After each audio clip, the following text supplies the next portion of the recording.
Olá pessoal, tudo bem? Sou Alexandre Bissoli, advogado especialista em direito eleitoral. Estou aqui novamente a convite da Fundação Podemos para falar com vocês sobre todas as regras das eleições desse ano. Já falamos um pouco no último curso a respeito da legislação eleitoral, mas apesar delas não terem mudado, afinal vai ser o primeiro ano desde 1988 que a lei eleitoral não muda de uma eleição para outra, nós temos as resoluções que acabaram de ser aprovadas pelo Tribunal Superior Eleitoral e elas têm também poder de regulamentar e têm validade para as eleições desse ano.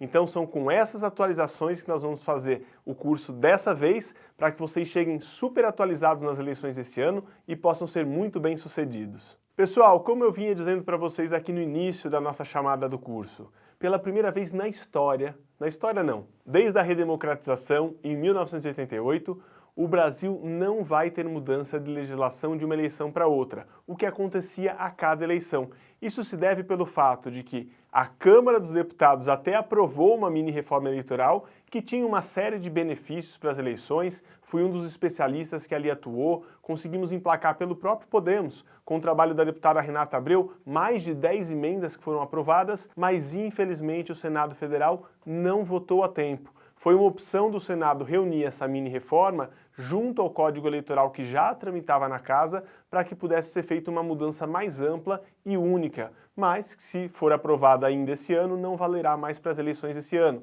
terá validade só para as próximas eleições pelo chamado princípio da anualidade lá do artigo 16 da nossa Constituição. Bom, dito isso, o que vale para a gente então em relação à alteração da nossa última conversa? Vale falar sobre as resoluções que acabaram de ser aprovadas. O TSE tinha até o início do mês de março agora para promover a elaboração das últimas alterações ou das novas resoluções para que elas pudessem ter validade para as eleições desse ano.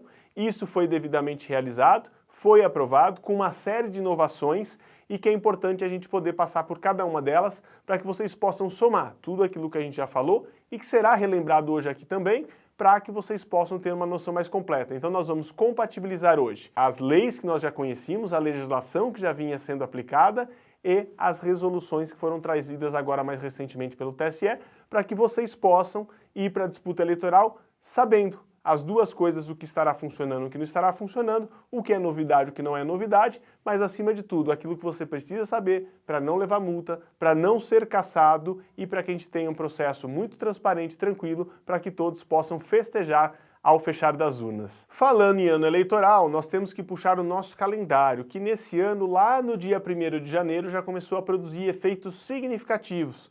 Digo isso porque nós temos as chamadas condutas vedadas. O que são condutas vedadas? São aquelas ações que são proibidas aos agentes públicos de praticarem em ano eleitoral, ou se no ano eleitoral tem prazo para que isso ocorra. A primeira delas é a criação de novos benefícios. Então, por exemplo, um prefeito não pode resolver criar no ano da eleição um benefício de IPTU social. Pessoas de baixa renda não vão pagar mais IPTU no município. Ou então cota social de serviço de água, esgoto, o município cria uma isenção. Ou isso já tinha que estar aprovado na lei orçamentária do ano passado, ter sido votado e aprovado no ano passado na Câmara Municipal e só entrar em validade esse ano, ou a criação de qualquer benefício nesse ano eleitoral já tem restrição desde o dia 1º de janeiro. Para além disso, o que nós começamos a ter de restrições?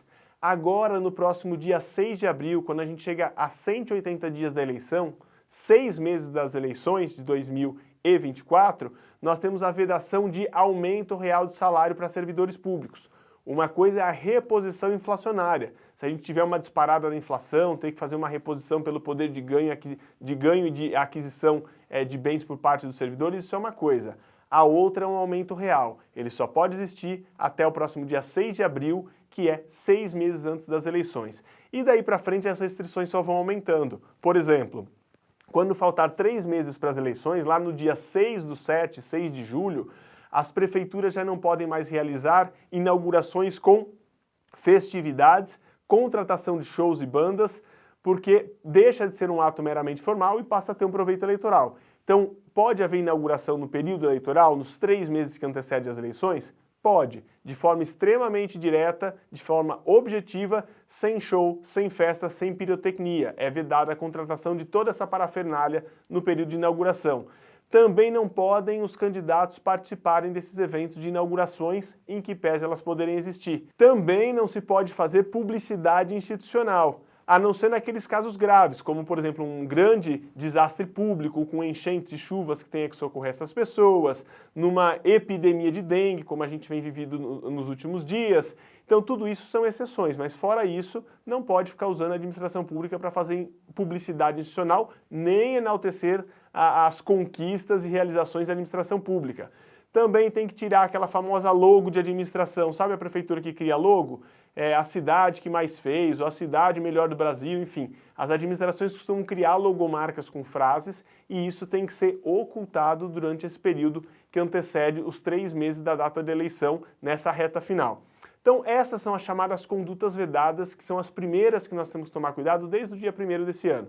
Também tem algumas restrições em relação a pesquisas eleitorais. Desde o início do ano, as pesquisas eleitorais têm que ter cunho técnico, para serem publicadas tem que ter todo um critério de registro na Justiça Eleitoral e depois serem disponibilizadas. Eu vou falar um pouquinho sobre as resoluções das pesquisas daqui a pouco e vocês vão entender que também algumas regras mudaram para trazer mais transparência, para trazer mais solidez nas informações e as pessoas pararem de ficar questionando pesquisas como a gente tem visto nas últimas eleições. Então esse conjunto de ações, desde o início do ano, já vem produzindo efeitos. Quais são aquelas que nós temos que atentar a partir de agora? No próximo dia 6, finda um prazo importante. É o prazo final para quem quer se candidatar, definir em qual partido vai estar afiliado para concorrer e fazer a troca do domicílio eleitoral, por qual município vai concorrer nas eleições. Depois do dia 6, não dá para fazer mais isso. No próximo dia 6 também começam os primeiros prazos das chamadas desincompatibilizações. O que são essas desincompatibilizações? É a necessidade da pessoa se desvincular do cargo público que ela ocupa para que isso não gere uma desproporção na eleição em relação a seus adversários. Então pense alguém que é o presidente de uma empresa, uma autarquia pública, que tem o poder de contratar e demitir, que é ordenador de despesa, usando aquilo em relação a seus adversários, pode se beneficiar na campanha. Então a lei vem e traz uma necessidade de que alguns cargos, principalmente aqueles de primeiro escalão, que são chamados os topos de pirâmide organizacional, que são ordenadores de despesa, que tenham que se desvincular. Depois também vem um segundo prazo. Quando faltar 4 meses para as eleições, existem basicamente algumas funções de carreira que você precisa se desvincular, juízes, promotores, delegados e alguns cargos de direção de entidade de classe, OAB, CRM, CREA. Se você é presidente, por exemplo, da OAB ou algo assim, você tem que se desvincular com 4 meses desse cargo. E por fim, o prazo de 3 meses, que é o prazo final, para que todos os servidores públicos, concursados ou comissionados, se desvinculem dos seus cargos. Com que diferença? Se você for servidor concursado, fez concurso público, é efetivo, você se desvincula do seu cargo, faz um afastamento remunerado, você continua sendo remunerado, ganhando o seu salário para fazer campanha. Se você ocupar cargo comissionado, que é demissível, aquele que você tem que demitir porque não é concurso público, aí você tem que fazer a exoneração. E esse não continua pagando, você deixa de receber para ir lá fazer campanha. Com essas diferenças é o que a gente distingue apenas as desincompatibilizações, porque uns vão ser afastamento, outros vão ser exoneração, mas faltando 3 meses para a eleição, lá no dia 6/7, todo mundo tem que se desvincular de cargo público. Tem um prazo que vem um pouquinho antes que eu não falei, mas é bom lembrar, dia 30/6, 30 de junho, todos aqueles que são apresentadores de programa de rádio e TV, e agora cada vez mais a internet está sendo comparada à rádio e TV, principalmente se são por meio de canais subsidiados ou financiados por CNPJ, que existem hoje muitos canais profissionalizados no YouTube e outras plataformas. Se você é apresentador dessas plataformas de pessoas jurídicas ou de concessões públicas como rádio ou TV, dia 30 de junho você também tem que parar de fazer a apresentação desses programas. Ah, mas eu posso eventualmente dar uma entrevista ou algo assim? Pode em veículos gerais. Se ficar comprovado que você deixou de apresentar programa e continua usufruindo do seu próprio programa como entrevistado, isso não pode. O que pode é, esporadicamente, excepcionalmente e pontualmente, em alguns veículos de comunicação durante a pré-campanha, você poder se manifestar se entrevistado for, mas não usar artifício para continuar lá, ganhando público no programa que você apresentava, tá certo? Então, com isso, a gente fecha os principais prazos desse calendário nosso.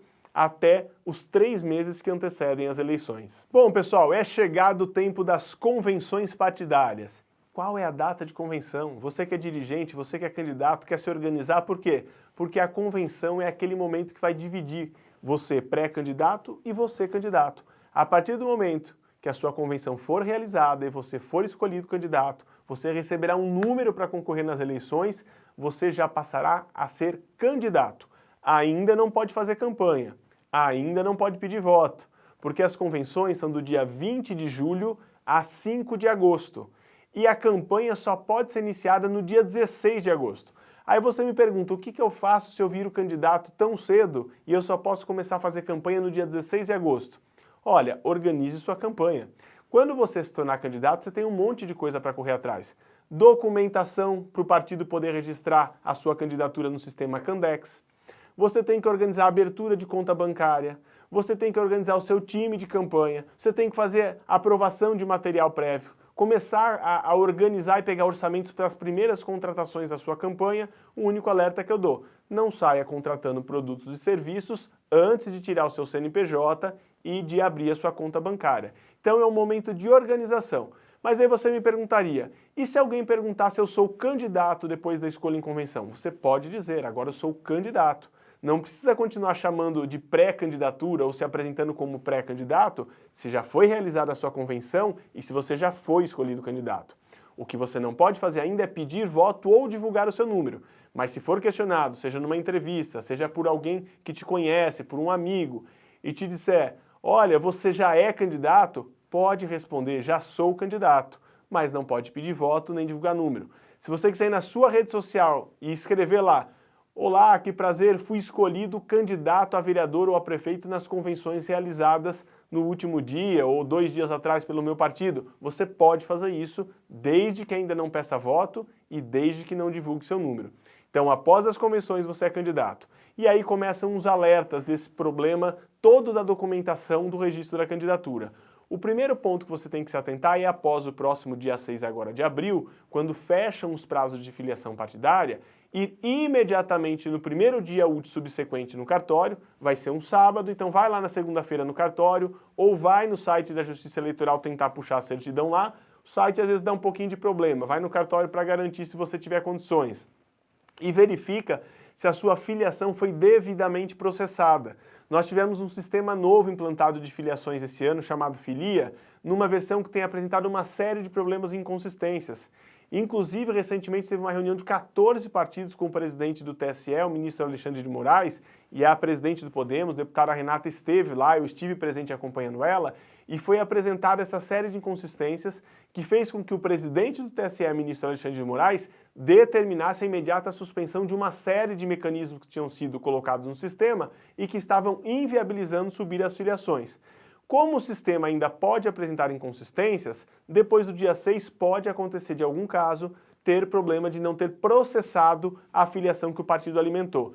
Então, se você tiver a ficha devidamente preenchida, tudo documentado e perceber que não subiu sua filiação, você tem que entrar lá na chamada lista especial, que corre no próximo mês, até o final do próximo mês, para que você regularize isso que não foi efetivado. Por quê? Senão lá no seu registro de candidatura você não vai ter atendido a exigência de estar filiado há pelo menos 1 ano no partido pelo qual você iria concorrer. Então é muito importante, depois do dia 6 de abril, ir verificar se a sua filiação está processada. Se não tiver, procure imediatamente o partido da sua localidade para promover essa anotação e essa correção. Filiação resolvida, quais são os outros problemas que temos que nos atentar? Certidões. Comece a correr atrás das suas certidões de 1º e 2º grau, da Justiça Comum e da Justiça Federal, para fins eleitorais. Chama-se assim a certidão, certidão para fins eleitorais. Vocês podem requerer diretamente, vocês podem fazer isso por meio de advogado, existem diretórios em algumas localidades que auxiliam os candidatos nisso, mas as certidões já devem ser começadas a ser obtidas no início de julho, do mês 7. É o mês que você vai utilizá-las. Não pode tirar muito antes porque elas podem perder a validade, mas não deixe para tirar muito em cima que pode não ficar pronto a tempo. E podem também aparecer algumas circunstâncias, como por exemplo, a chamada homonímia. Alguém que se chama João da Silva. Se tirar uma certidão só com esse nome, vai aparecer processo no Brasil inteiro. Aí o que você tem que fazer? Ir lá em cada um dos processos e pedir com a identificação da filiação, pai e mãe mais o RG, para especificar se esse João da Silva que apareceu lá na certidão é o mesmo João da Silva que tenta fazer o registro da candidatura. Se isso ficar esclarecido, você junta a certidão e se desvincula dos seus processos. Mas se não, pode haver apontamento e você ter o seu indeferimento do registro por homonímia. Alguém que tem o mesmo nome que você e que apontou processos que não é você e a justiça não é obrigada a saber se você não for lá esclarecer. Além disso, o que é importante verificar? Se você está quites com a Justiça Eleitoral, você consegue tirar essa certidão do próprio site da Justiça Eleitoral, chama-se certidão de quitação eleitoral.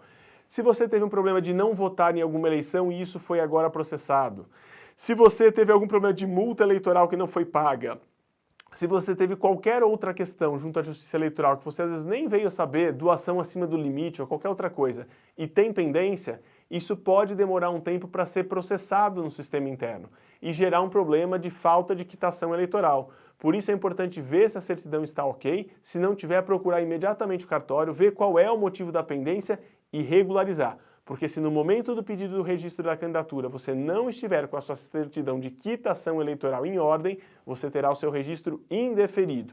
Então esses são os principais aspectos. Para além desses, quais são os problemas que podem surgir? Se você realmente tiver um processo que você responde e que ele possa incidir no que nós chamamos de hipóteses de inelegibilidade, que são aquelas hipóteses da Lei 64 de 90, que foi emendada pela Lei 135 de 2010, que, resumindo muito para vocês entenderem, é a chamada ficha limpa. Você tem alguma condição que você incorre, que você não pode registrar a candidatura. Aí você vai precisar necessariamente de uma ajuda jurídica específica para analisar e estudar o seu caso e fazer a sua defesa individualmente. Então, nessas circunstâncias, você precisará ter uma defesa específica para conseguir registrar sua candidatura. Com essas principais atenções, esses principais aspectos, a gente consegue ter toda a documentação e todos os passos necessários para, após a escolha em convenção, conseguir fazer efetivamente o registro de candidatura. Pessoal, assunto sério agora, hein? Nós falamos do registro de candidatura que pode ocorrer se você tiver com tudo em ordem. Mas vem cá, nós temos que falar de algumas coisas muito importantes. A primeira delas são os pontos de atenção. E a segunda são as novas resoluções que foram aprovadas e que trazem novidades. Então, a primeira questão que eu peço muita atenção é na declaração de bens que deve ser juntada. Existe um erro muito comum praticado por partidos políticos e que os candidatos, por não saberem como funciona, acabam incorrendo no mesmo erro dos partidos por não cobrarem eles que façam isso da forma certa. O que eu estou falando? Estou dizendo que os partidos têm mania de pedir para o candidato: olha, eu preciso fazer sua declaração de bens, me dá uma cópia do seu imposto de renda. E vai lá e replica o imposto de renda na declaração de bens, colhe a assinatura do candidato e junta isso. E aí depois de um tempo a justiça vem e representa porque tinha uma falsidade de informação ali. E pode ser verdade. Digo isso por quê? Porque para a Justiça Eleitoral, a competência dos seus bens para declaração no registro de candidatura em nada tem a ver com o imposto de renda. O imposto de renda está apurando o que você tinha ou deixava de ter ou auferiu de rendimentos no ano anterior, de janeiro a dezembro do ano anterior. A Justiça Eleitoral quer saber no momento do registro da sua candidatura quais são os seus bens, independente da sua renda. Então, quando você faz a declaração de bens para o registro de candidatura, você deve atualizar os seus bens daquele momento.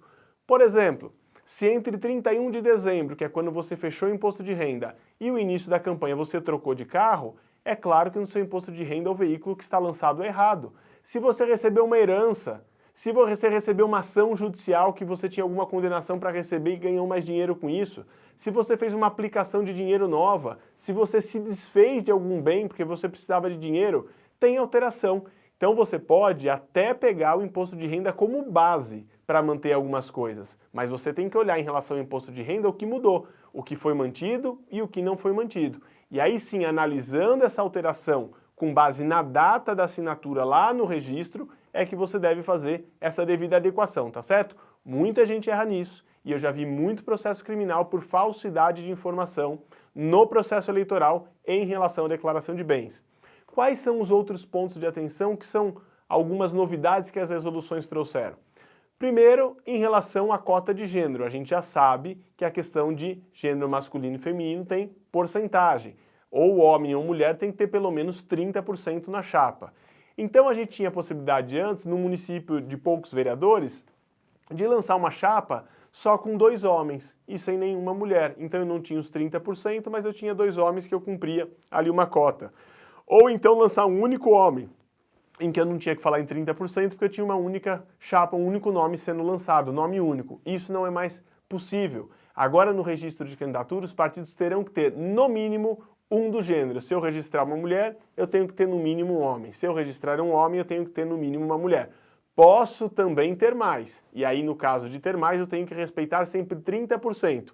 E não é só deixar reservado 30%, não. Vamos pegar um exemplo prático aqui. Municípios com 9 vereadores, aí que vão ser 10 candidatos na chapa, porque a regra é essa. Lembrando, se eu tenho 9 vagas, eu posso ter 9 mais 1. Se eu tenho 15 vagas, 15 mais 1 é sempre a quantidade de vagas, mais 1 é o tamanho da chapa. Eu tenho que ter 30% de mulher. Aí você me perguntaria, mas se eu não conseguir atingir esses 30% de mulheres? Então você tem que tirar homens até que a proporção de mulheres que sobre na chapa represente 30%. Lembrando que as frações até 0,5 arredondam para baixo, acima disso arredonda-se para cima, tá certo? Então a cota de gênero é algo que está sendo extremamente fiscalizado e tem muita gente perdendo mandato por fraude na cota. Por quê? Não basta colocar uma mulher. Depois do processo eleitoral vai ser averiguado, essa mulher fez votos? Não é que existe quantidade mínima de votos para alguém fazer, mas tem gente que não faz nenhum voto, tem gente que faz um único voto, é uma quantidade irrisória. Agora, se a pessoa fizer 5, 10, 15, 20, 30 votos, isso é algo que ninguém é obrigado a ter um mínimo de votos. Mas você tem que ter atos de campanha. Então, uma vez comprovado que a pessoa registrou a candidatura e tem a assinatura dela de que foi voluntária, de que essa pessoa promoveu atos de campanha, distribuiu santinho, fez propaganda na rede social, pediu votos e teve poucos votos, ok, faz parte do jogo, isso não é fraude à cota de gênero. Agora, aquelas pessoas que registraram candidatura, não têm comprovação de campanha e não fizeram nenhum voto ou pouquíssimos votos, essas serão claramente alvos de ações de apuração de fraude de cota de gênero. Então essa é a primeira preocupação quando a gente fala em registro de candidatura e preenchimento da chapa. Qual é a outra grande preocupação dos últimos anos?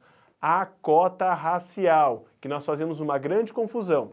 Diferente da cota de mulheres, que eu preciso ter um mínimo de mulheres, na questão racial, eu não preciso ter um mínimo de negros, por exemplo, na chapa. O que eu preciso é, dependendo da quantidade de negros que eu tiver na chapa, fazer a distribuição de recursos proporcionalmente.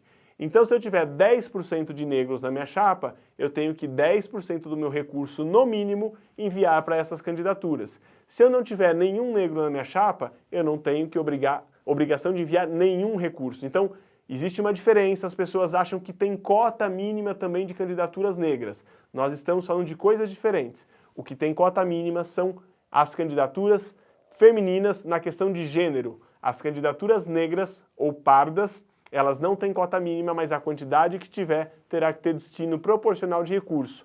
Em relação a isso, as resoluções recentemente aprovadas também trouxeram inovações. Por quê? Teve muita divergência de candidato que lá no registro civil, lá no título de eleitor se declarava branco, que em outras candidaturas que já concorreu se declarava branco e que de repente mudou de cor no registro de candidatura. E isso gerou uma certa polêmica, por quê? Ou a pessoa pode ter passado realmente a dar atenção a isso e quis colocar ali uma identificação mais próxima do que ela realmente acredita ser, o que é legítimo e válido, e nunca se atentou nisso no passado porque não era uma questão, mas existem também aquelas fraudes que estão sendo comprovadas de que pessoas fizeram isso só para ter acesso a recursos do fundo partidário. Justamente por isso a resolução trouxe alguns parâmetros para essa questão esse ano. O primeiro deles, os partidos deverão ter uma espécie de comissão que vai avaliar essa autodeclaração para dizer se concordam ou não. Quando a pessoa fizer a indicação dela de qual é a raça, a etnia, a cor que ela se classifica ali no sistema, isso vai ser aberto para que o próprio candidato se manifeste se ele concorda com aquilo ou não. Porque o partido pode fazer aquilo sem o conhecimento dele e às vezes o candidato nem sabe. Ou o candidato pode fazer e o partido não concordar, e aí essa comissão lá está para discutir. De toda forma, tem uma coisa que vai disparar um gatilho automático para o Ministério Público. Se no seu registro de título de eleitor você se declarou branco e agora você se declarar um candidato negro ou pardo, ou se você em alguma outra campanha anterior se declarou branco e agora resolver mudar, esses casos vão ser imediatamente informados para o Ministério Público para que possam apurar se realmente a mudança foi feita agora por necessidade para fazer uma correção ou se isso foi feito de fraude ou com má fé, o que terá certamente uma punição. Pessoal, agora nós vamos abordar a tão esperada campanha eleitoral, o momento em que você pode fazer a sua propaganda efetivamente, ou seja, a partir de 16 de agosto, é dada a largada e você pode sair pedindo voto, distribuindo material, pedindo voto claramente, divulgando número. A discussão agora é o que eu posso e o que eu não posso fazer. Bom, em aspectos gerais, como a gente já conversou, eu não tive mudança da legislação. Então todos os materiais que eram autorizados na última eleição continuam sendo agora. E qual é a restrição que eu tenho? Para tamanho de material. O material, pouco importa. Na verdade, se é papelão, se é adesivo, isso a justiça tem relativizado. O que você tem que se atentar é o tamanho da propaganda. E foi criado no conceito da legislação anterior, que valeu para as últimas eleições e vale para essa, um tamanho padrão. E qual é o tamanho dessa propaganda? Meio metro quadrado. Então se você vai fazer um jornalzinho, um adesivo, uma plaquinha, um banner, não importa. O tamanho dessa propaganda é limitado a meio metro quadrado. Esse meio metro quadrado tem que ser quadrado? Não necessariamente, pode ser um triângulo, pode ser um círculo, tem que ir lá na dimensão da arte você ver que ela não ultrapassa meio metro quadrado no total da sua proporção e o sistema de quem faz a arte sabe calcular isso na hora. Então só lembrando, não pode brindes, não pode cavalete, não pode outdoor, não pode bonecão de posto, não pode comprar espaço na internet em páginas de outras pessoas. Na internet que você pode usar o seu blog, o seu site, a sua rede social e dentro da sua rede social fazer impulsionamentos. Mas ir lá, eu tenho um amigo que ele tem um site que fala sobre culinária, eu vou lá comprar um espaço no site dele que tem um monte de gente que vê. Não pode fazer isso, nem gratuitamente, nem pago. Eu vou no site de um veículo de comunicação famoso, lá um portal de notícias e comprar um banner de propaganda. Não pode, é vedado. Então na internet, só nas suas redes sociais e dentro delas, naquele mecanismo de impulsionamento, é permitido, ok? O que nós temos de novidade em relação a esse ano, se todo o resto é a manutenção do passado? São as questões trazidas nas novas resoluções. Por quê? No ambiente virtual, a gente tem tido cada vez mais debates e discussões a respeito do que pode ou não pode. E também na forma de troca de mensagem, aplicativos, SMS, esse tipo de coisa. Somado ao fato mais avançado de todos eles, que é a inteligência artificial. Então, do que tem mais relevante para a gente se atentar para as eleições desse ano? Eu não posso utilizar os chamados bots de chat. Sabe aquilo que alguém inteligentemente desenvolveu? Para um candidato conversar com um computador e achar que está falando com você? Você põe lá no WhatsApp uma maquininha respondendo, alguém manda uma mensagem e você responde: olá, sou o candidato tal, quer saber das minhas propostas?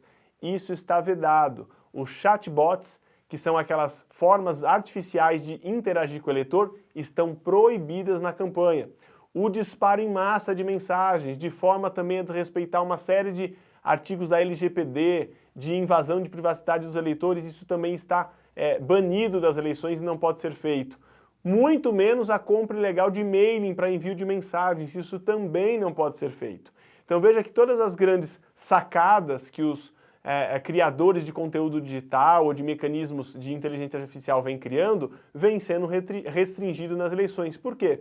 Para garantir que o eleitor tenha cada vez mais acesso à verdade do que discute no período eleitoral. Então, passando para o ambiente virtual, além das mensagens, o que nós temos o controle agora? Nós já tínhamos a necessidade de identificação nas artes do CNPJ e esse tipo de informação. Agora eu tenho uma clara vedação da utilização de inteligência artificial. Então, se eu fizer uso de inteligência artificial, ou eu tenho que dizer, esse material foi produzido com inteligência artificial e deixar isso claramente lá colocado, mas eu não posso usar deepfake. O que é deepfake? Mudar a voz e imagem de pessoas para fazer parecer aquilo que não é. Uma coisa é usar uma inteligência artificial para fazer um avatar com um rosto estilizado, algo assim, e colocar lá que isso foi feito por meio de inteligência artificial. Ou construir um gráfico, algo perto do que eu estou propondo que eu vou fazer, a construção de uma escola e aquilo se projeta, eu coloco a observação. A outra coisa é utilizar o chamado deepfake, que é você mudar a fisionomia, mudar a voz, fazer parecer que quem está falando ou fazendo algo não é quem está ali de verdade. Utilizar pessoas já falecidas, o episódio clássico que usaram a Elis Regina fazendo uma propaganda de uma grande montadora de veículos, Elis Regina que já nem está mais aqui. Todos esses artifícios utilizados em deepfake estão vedados no processo eleitoral.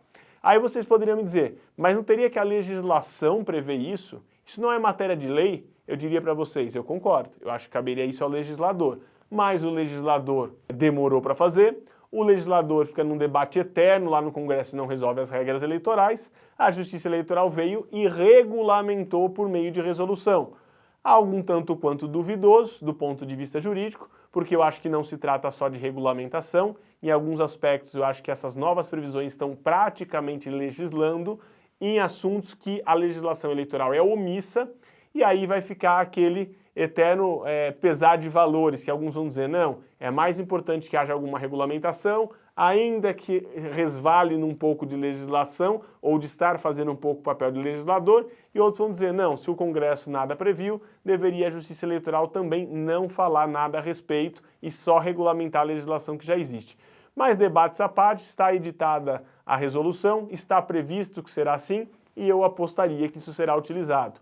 O que também nós temos de novidade? Na resolução, o poder de polícia delegados aos juízes já de primeira instância para que possam derrubar conteúdos de internet, poder claramente combater fake news. Isso vai ter um repertório, um repositório de informações que o TSE vai colocando para que os juízes tenham acesso a respeito disso que vai estar acontecendo pelo Brasil.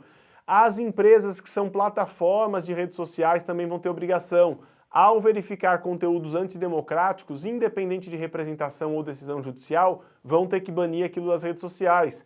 Ou discursos de ódio, homofobia, violência de gênero, questão racial, tudo isso deve ser claramente combatido pelas redes sociais de imediato. Verificou que existe, tira do ar, senão poderão ser responsabilizadas por esses conteúdos também. E tudo que ficar postado, tudo que for impulsionado, vai ter que ter guardado lá quem é a origem, quem mandou fazer aquilo. Então se tem post dark, se tem dinheiro colocado que a gente não sabe bem quanto foi, se tem CNPJ meio escondido aí fazendo postagem, isso tudo ficará registrado, isso tudo ficará guardado e futuramente poderá embasar ações que irão trazer multas, cassação de registros e candidaturas e mais, como claramente foi dito pela Justiça Eleitoral, poderá trazer processo criminal e eventual prisão daqueles que cometerem essas irregularidades. Então esses são os principais pontos em matéria de propaganda eleitoral e o que as novas resoluções trouxeram a respeito dessas novidades que nós temos, principalmente no mundo virtual. Pessoal, e não só o que a gente falou até agora de novidades, hein? Vamos lá que ainda tem um pouquinho mais, estou quase chegando no final. E só esclarecendo também um ponto, quando a gente fala de postagem, de colaboração, é autorizado aquela collab, ou seja, eu postei marcando alguém, se alguém também libera aquilo, um apoiador meu. Eu tenho o seu José, que é um carpinteiro do bairro muito conhecido, ele apoia a minha candidatura e tem o Instagram dele. Eu fiz lá minha postagem, marquei ele autorizou fazer em conjunto. Isso é um apoiador, equivale no mundo digital você pegar um santinho, fazer a foto com alguém, imprimir da pessoa te apoiando. Não é sobre isso que eu estou falando, isso pode. O que não pode é comprar comercialmente espaço comercial em outras mídias ou ir lá em influencer, que você sabe que tem bastante acesso, e pagar para influenciador fazer propaganda sua. O mesmo vale para artistas. Aquela grande polêmica, pode um artista que está fazendo um show falar, e esse show de hoje queria mandar um grande abraço para o fulano, que é o meu candidato do coração? Claro que pode fazer isso, se for espontâneo. Não se for um showmício contratado. Não se for um prefeito que contratou um show e vai lá pedir para o artista falar isso no meio do processo eleitoral, para beneficiá-lo numa candidatura à reeleição, que ele está usando o dinheiro da prefeitura para contratar aquele show. Nós estamos falando daquelas manifestações totalmente espontâneas. É o violeiro que vai no boteco da esquina, tá lá fazendo seu showzinho, num lugar que ele sempre vai, não tem relação nenhuma com o candidato show que ele faz, e ali ele fala, e para nossa cidade o melhor candidato é o Tião das Cabras, porque isso e aquilo. Veja que isso foi natural, ele não recebeu dinheiro do Tião das Cabras para falar isso, não foi o show contratado pela prefeitura para falar isso, ele falou espontaneamente.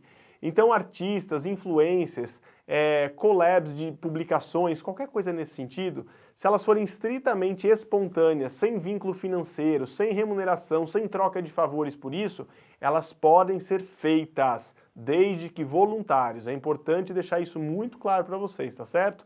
E quando a gente falou em deepfake agora há pouco também, falando em artista, eu lembrei de novo da Elis Regina, lembrando que deepfake não pode ser feito contrário ao adversário de forma negativa, mas nem positivo. Se você quiser fazer algo que não fala mal de ninguém, só fala bem de você, você também não pode. Se eu acho que isso é um erro, eu acho que isso é um erro da Justiça Eleitoral, que na dúvida de como isso funciona ou seria utilizado, preferiu vedar tudo. Você poderia, em algumas circunstâncias, talvez utilizar isso de forma propositiva. Mas eu entendo que talvez as pessoas não soubessem utilizar, e se você fosse exigir que tivesse ali uma tarja clara, alguns não colocariam. Então, como é uma matéria nova, como não tem legislação específica a respeito disso ainda no Brasil, de forma geral, não só para o período eleitoral, me parece que a Justiça quis se preservar. Mas então a chamada de fake ela não pode ser feita nem de forma negativa, nem de forma positiva, ou seja, não pode ser feita no processo eleitoral. Agora eu vou falar com vocês de algo que é muito importante numa campanha, que para alguns é um problema, para outros é a solução. Eu estou falando de dinheiro, financiamento de campanha, gastos de campanha, é o que a gente chama de arrecadação e despesas. Por que a gente tem que ter uma atenção especial para isso? Porque aí nós temos uma série de coisas a observar. A primeira delas começa para os próprios partidos políticos, que as novas resoluções trouxeram alterações em relação a isso. A primeira delas é que o partido agora vai ter que fazer uma regra para a distribuição disso e deixar no seu site, inclusive informando a distribuição. Então os partidos terão que ter nos seus próprios sites a regra para a distribuição do dinheiro, quem tem direito ao acesso, quem não tem, como faz para acessar, para quem mandou ou deixou de mandar. E isso é o primeiro ponto que nós trouxemos de inovação com as resoluções. O segundo é a regulamentação de recursos para as candidaturas negras. Nós já tínhamos a regra e sabemos que tem que ser mandado para mulheres. E isso é na proporção também da chapa. Se eu tiver 30% de mulheres, é 30%. Se eu tiver 40% de mulheres, é 40%. E de negros, a mesma coisa. A porcentagem que eu tiver na chapa, eu tenho que mandar. Se eu tiver 20% de negros, eu tenho que mandar 20% para essas candidaturas. Se eu tiver 50%, eu tenho que mandar 50% do meu recurso. Então isso são as obrigatoriedades de distribuição de recursos para os partidos. E para os candidatos, quais são os cuidados que eles têm que tomar? O primeiro deles são das fontes, porque eu tenho fontes que podem doar e fontes que não podem doar. As fontes que podem doar numa campanha são CPFs, pessoas físicas.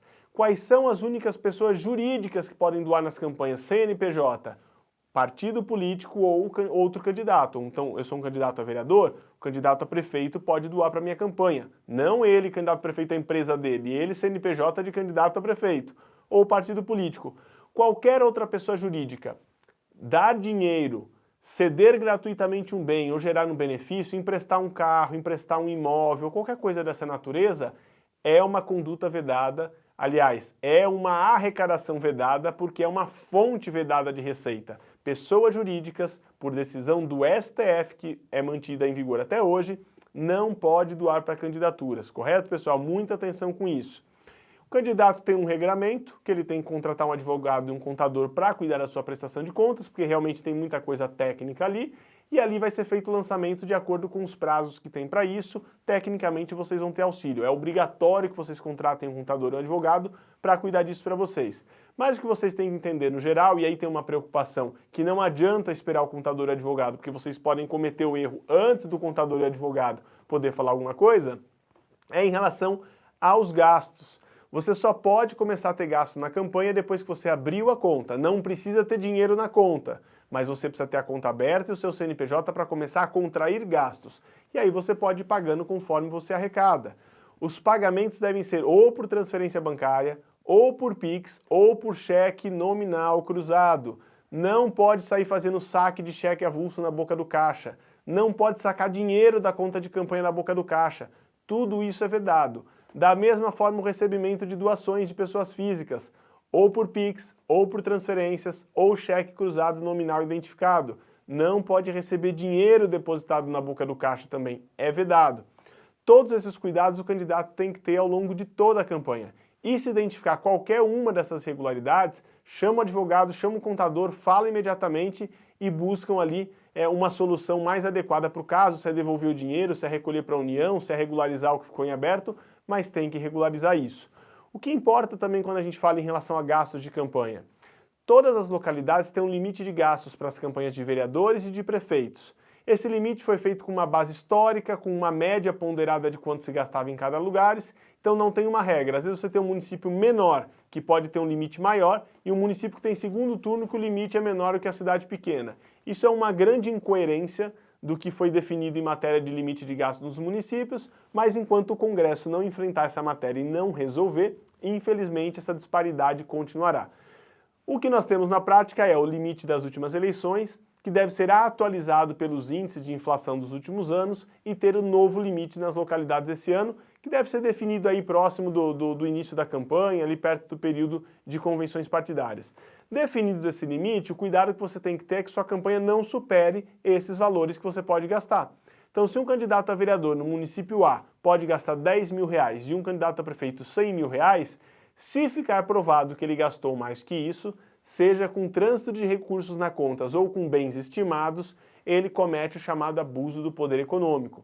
E aí nós temos, então, um outro fator para se preocupar com isso, que é o precedente que pode ser o julgamento do caso do juiz Sérgio Moro, que nesse momento ainda não foi julgado, será julgado nos próximos dias. Não sei se quando você estiver assistindo isso já terá ocorrido ou não o julgamento, mas ali tem um precedente interessante que pode ser firmado, que são os gastos de pré-campanha, se eles são somados com os gastos eleitorais para que gere uma desproporção no pleito. Ou seja, se você que está em pré-campanha fazendo algumas ações provar que você teve um gasto de pré-campanha muito grande, exorbitante, ou que poderia ser igual ou até ultrapassar o próprio gasto do período eleitoral, isso geraria uma disparidade de armas na disputa, ou seja, você teria tido acesso a uma promoção do seu nome e da sua imagem de forma desigual a seus adversários, e isso poderia, em tese, gerar para você um chamado abuso do poder econômico. Então é muito importante ter cuidado com esses gastos de pré-campanha, principalmente se eles forem em quantidades significativas ou chegarem muito próximo do valor que é o gasto da própria campanha eleitoral. Porque em tudo isso que nós estamos falando, nós temos multas, devoluções de valores. Quando a gente fala em dinheiro, abuso de poder econômico é a grande preocupação, porque ele pode sim gerar uma cassação do registro de candidatura ou gerar uma cassação do diploma, caso você venha a ser eleito. Os outros abusos que eu falei aqui na confusão, abuso do meio de comunicação e o abuso do poder político também existem. E vou explicar rapidamente para vocês. O abuso do poder político é basicamente usar a máquina pública, a prefeitura, o governo do estado, o governo federal, em favor de uma candidatura. Ou o abuso do meio de comunicação é ter uma relação e um acesso a um veículo de comunicação, rádio, TV, jornais, enfim, em que você tenha uma diferença de abordagem, beneficiando muito um candidato em prejuízo do outro, ou falando muito mal de um candidato em benefício do outro. E aí quando você tem esse abuso, essa quantidade reiterada de condutas que leva também a uma disparidade na disputa, você tem configurado ou o abuso do poder político, se for em relação a órgão público, ou o abuso do meio de comunicação, se for vinculado a veículo de comunicação, e ambos também podem levar à cassação do registro de candidato ou do diploma se já tiver sido declarado eleito. Pessoal, é muita informação, né? Por isso eu convido vocês, não assista uma única vez. Veja, assista de novo, volte a assistir. Durante o processo eleitoral, assista novamente. Montou a equipe de campanha, sugira que eles assistam esses conteúdos também. Porque quanto mais você se expõe à informação, mais ela virá para você quando você perceber que está incorrendo em uma das situações que a gente falou aqui. Então, parabéns à Fundação Podemos mais uma vez por estar trazendo conteúdo de qualidade para vocês, atualizado e permitindo que os candidatos possam ir para a disputa muito mais confiantes do que se não tivessem esses conteúdos. Que vocês possam fazer um ótimo proveito de tudo isso que a gente falou. Mais uma vez eu deixo claro que qualquer novidade ou atualização ou mudança de entendimento, jurisprudência ou nova resolução, nós voltaremos aqui para atualizar. O que importa é que vocês possam pegar esse conteúdo já trazido até agora e que, se nada mais mudar, fazendo uso dele, possam fazer ótimas campanhas para que levem cada um de vocês à vitória e possam assumir as suas cadeiras em disputa nesse ano eleitoral.